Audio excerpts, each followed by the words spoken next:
El 6 de septiembre de 1930, un golpe de Estado irrumpió por primera vez en la historia nacional. Para ese entonces, la explotación del petróleo era un tema ya instalado en la agenda política. ¿Qué pasó con el petróleo después del golpe de Estado? Se siguió adelante con el proceso de estatización llevado a cabo por Irigoyen, se favoreció a las empresas privadas internacionales. Estos son los temas del programa de hoy.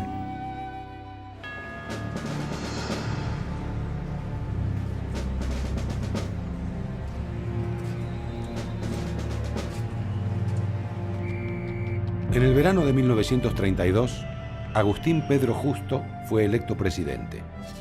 Terminaba así la dictadura del general Uriburu y comenzaba la era del fraude patriótico. Es la llamada década infame. Hasta 1943 se impondrían sistemáticamente los candidatos del Partido Conservador, miembros y defensores de los intereses de la burguesía terrateniente que había controlado el país desde 1880. En materia petrolera, paradójicamente, fueron años de grandes avances.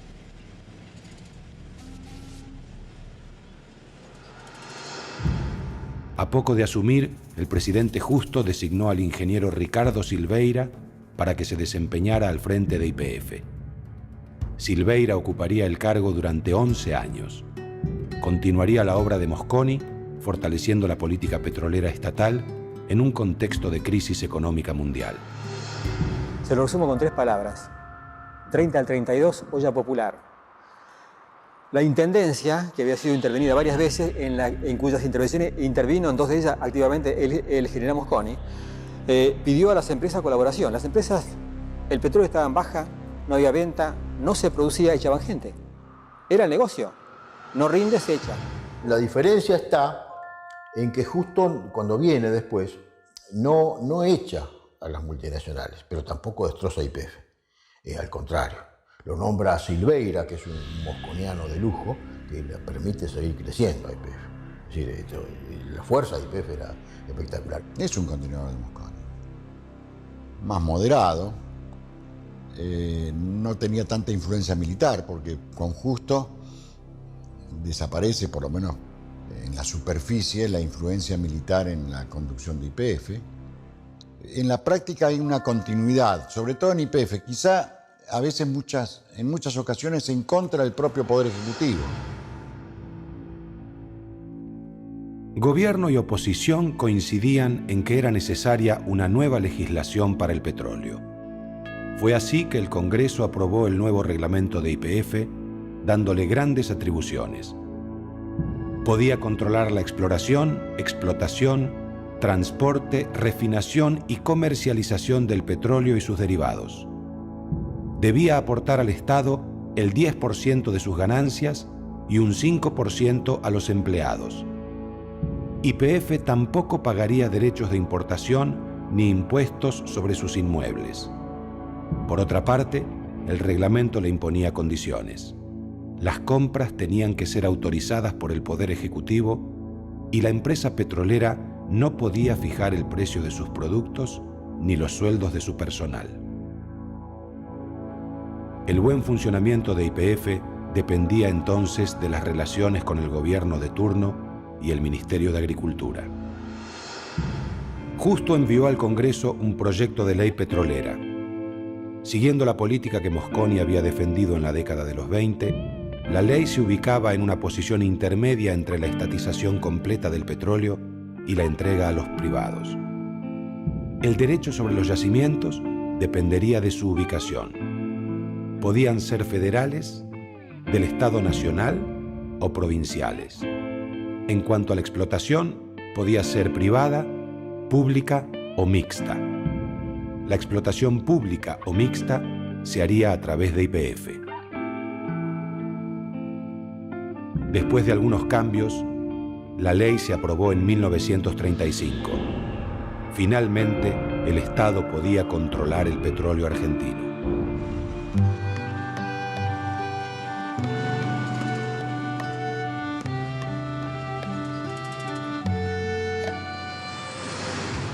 Era una ley que tenía por finalidad reconocer a las provincias como propietarias de los yacimientos petroleros.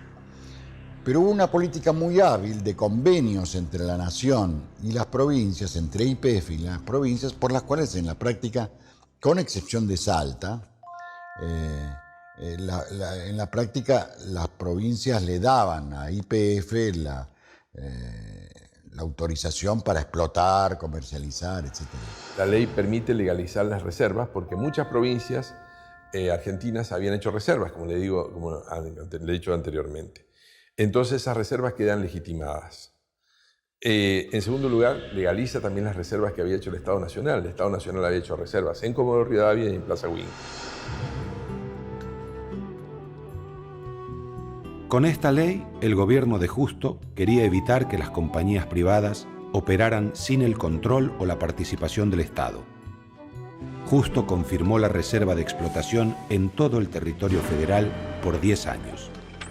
A partir de entonces, las privadas solo podrían negociar contratos con las provincias y allí chocarían con YPF.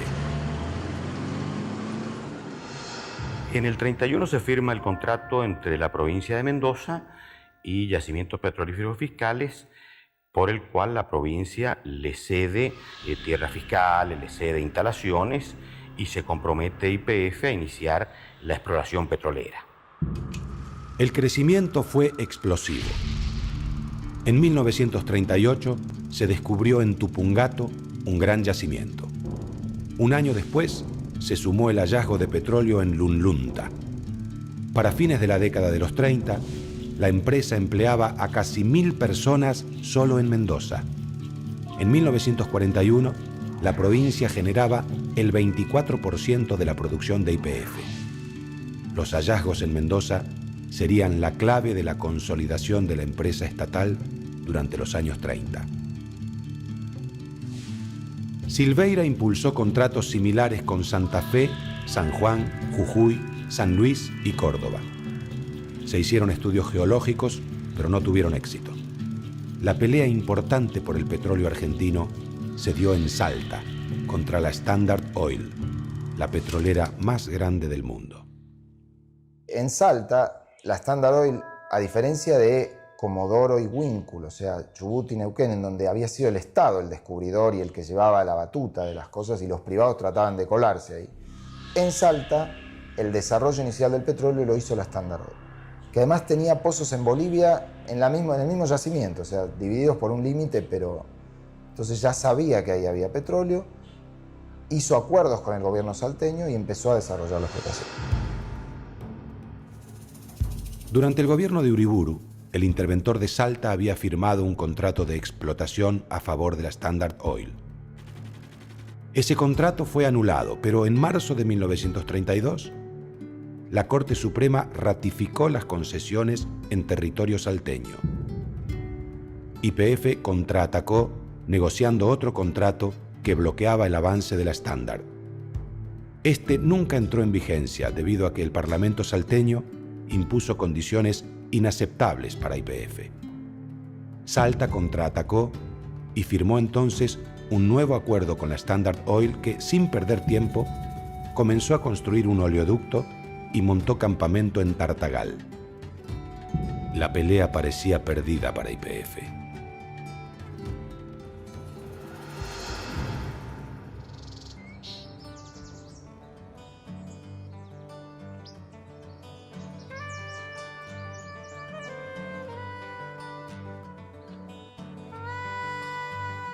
Que se sacaba el petróleo de Bolivia, se lo destilaba en la quena, seguía al sur y llegaba a Asunción del Paraguay.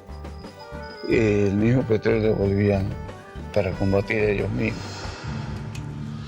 La Standard pretendía extraer el petróleo boliviano, un país que por entonces casi no tenía mercado interno de hidrocarburos, y comercializarlo en la Argentina a través del oleoducto salteño.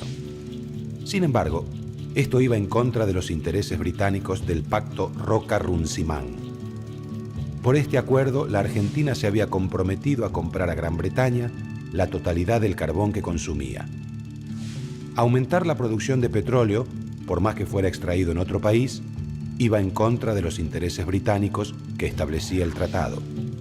En consecuencia, Argentina le prohibió a la Standard transportar el petróleo boliviano a través de Salta. En medio de la contienda, se declaró la Guerra del Chaco entre Bolivia y Paraguay.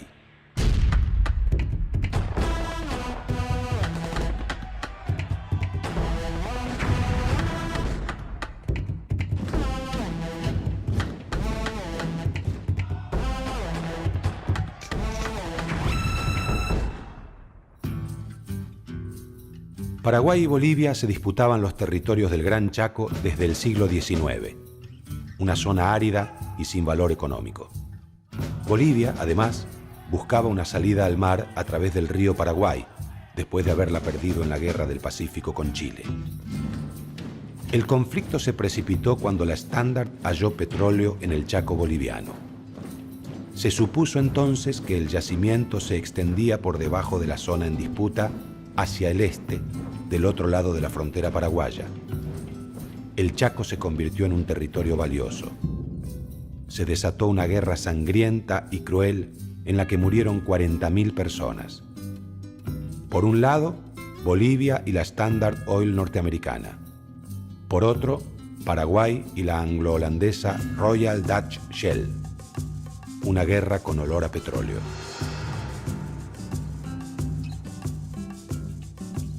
Argentina permanecía neutral, pero el gobierno de Justo se inclinaba a favor de Paraguay, donde estaban depositados los intereses británicos.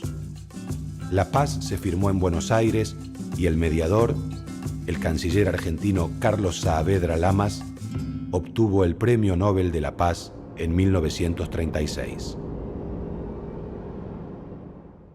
Estos son los dos principales combustibles fósiles que ha usado la humanidad a lo largo de su historia: el carbón mineral y el petróleo. Los dos se formaron de una manera parecida. Son sustancias orgánicas sometidas a una gran presión y sin oxígeno durante mucho tiempo. Se estima que entre 60 y 150 millones de años. En estas condiciones tan especiales se producen una serie de reacciones químicas muy complejas que dan como resultado estos productos.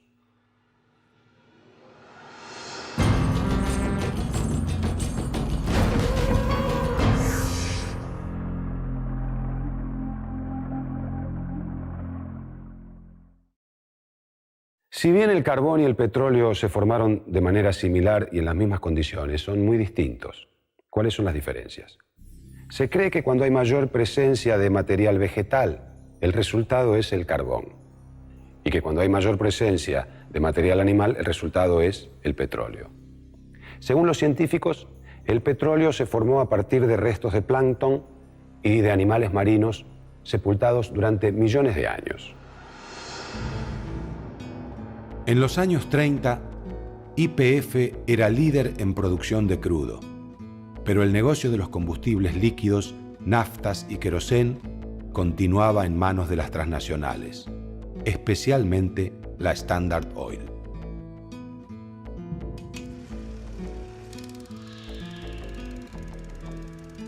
En el país, pese a todo, había sobreoferta de petróleo, lo que desató una guerra de precios entre las privadas e YPF. Las empresas extranjeras seguían importando crudo, refinándolo y vendiendo combustibles a bajo precio. Para ellas era más rentable importar que desarrollar una industria local. La renta obtenida de la explotación de los hidrocarburos nacionales se seguía yendo al extranjero. El presidente Justo tomó entonces una medida que determinaría el dominio de la estatal en los años siguientes. Le entregó a YPF el control de las importaciones de petróleo. Fue un éxito. En 6 años, YPF pasó a controlar el 48% del mercado, un golpe durísimo para las multinacionales. Luego de 10 años de disputa, la Standard Oil firmó un convenio para abandonar el país el último día de 1936.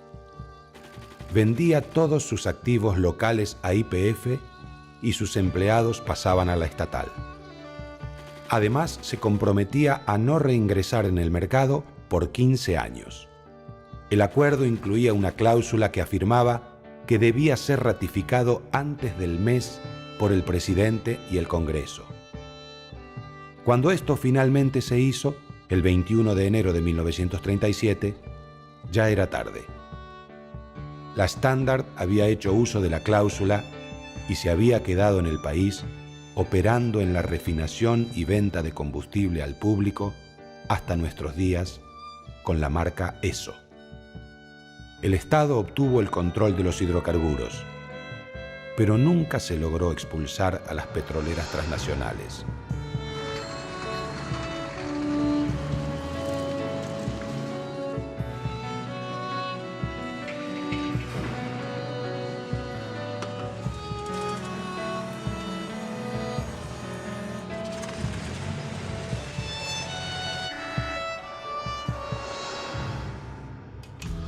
Gracias al control de las importaciones, la segunda mitad de la década de los 30 fue una etapa de esplendor para YPF.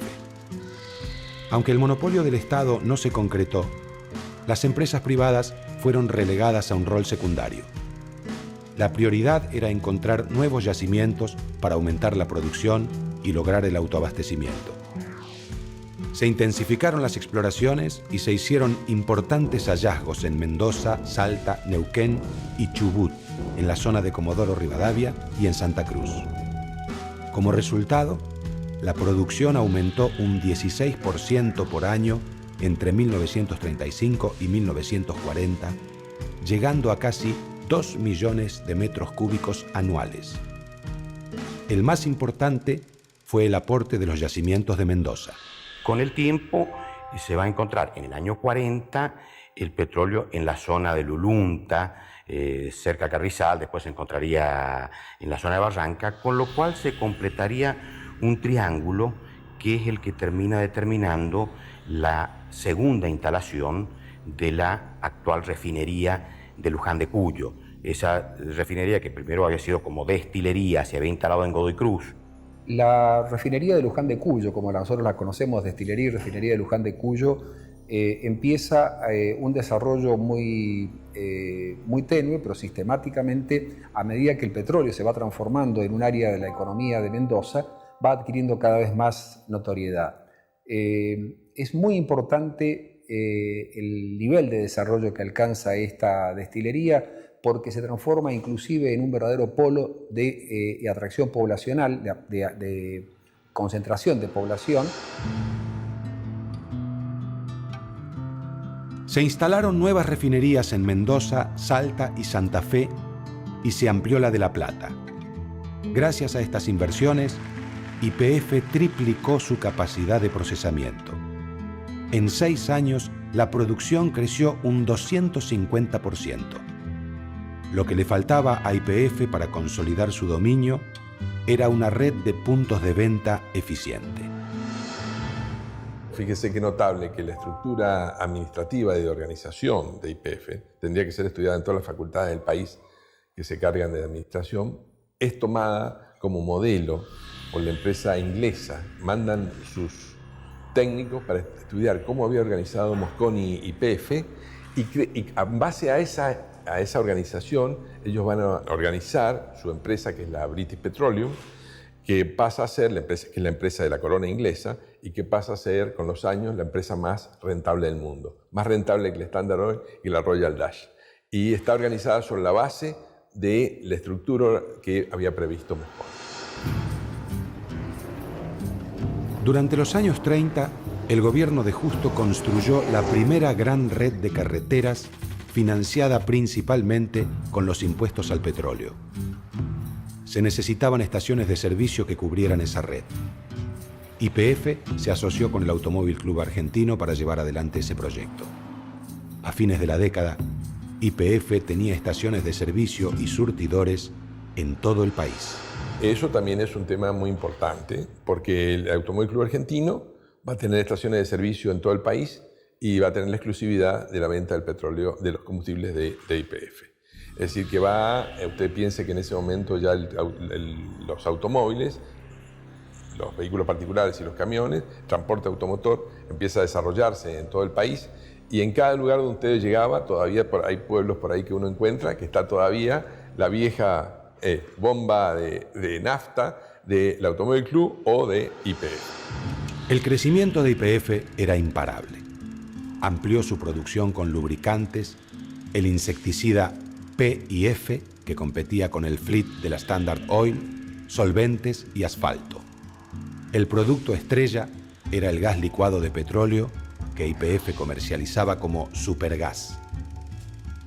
Esta política de inversiones fue un éxito. A fines de la década, YPF tenía un presupuesto superior a los 200 millones de pesos y empleaba a más de 15.000 personas. La política de asistencia social de la empresa, implantada por Mosconi una década antes, se profundizó. Los empleados recibían bonificaciones por eficiencia, antigüedad y cantidad de miembros por familia. A mi madre y a mis 2 hermanos, YPF los trajo directamente desde Buenos Aires, del Hotel de Inmigrantes de Buenos Aires, acá a Comodoro Rivadavia, en un buque, todo preparado. A mi padre le dio el día para que lo vaya a recibir. Lo recibió acá y lo llevó a una casa que le había dado YPF. El asombro de mi madre fue cuando mi padre prendió la luz y, claro, ¿por esto qué? Después dice, no, vení, abre la canilla y el agua. Ah, no tengo que ir más a la fontana, pues la fontana en Italia era buscar el agua. En fin, esa serie de adelantos que había. El gas, quedó mi madre confundida, estamos en la gloria acá. Yo siempre recuerdo que me decía, esta es la América. Y era la verdad para ellos, esta es la América.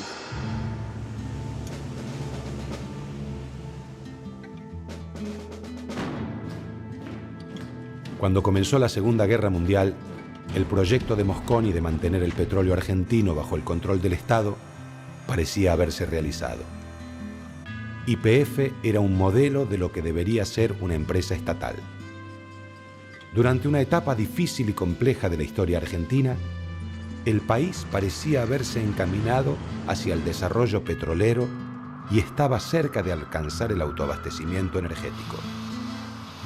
La guerra cambiaría por completo el mapa energético mundial, y eso repercutiría en el desarrollo petrolero del país en los años siguientes.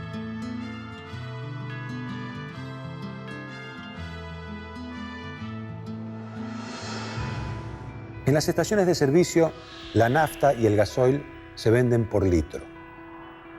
El petróleo se vende por barril. La capacidad de un barril es de 159 litros, que equivale a 42 galones. El galón es la medida con la que se comercializaba el petróleo en los Estados Unidos en el siglo XIX. En la actualidad, un barril de petróleo oscila alrededor de los $100 y va en aumento. Es muy posible que la realidad de los próximos años esté determinada por las variaciones que tenga este precio. Por hoy fue todo. Hasta la próxima.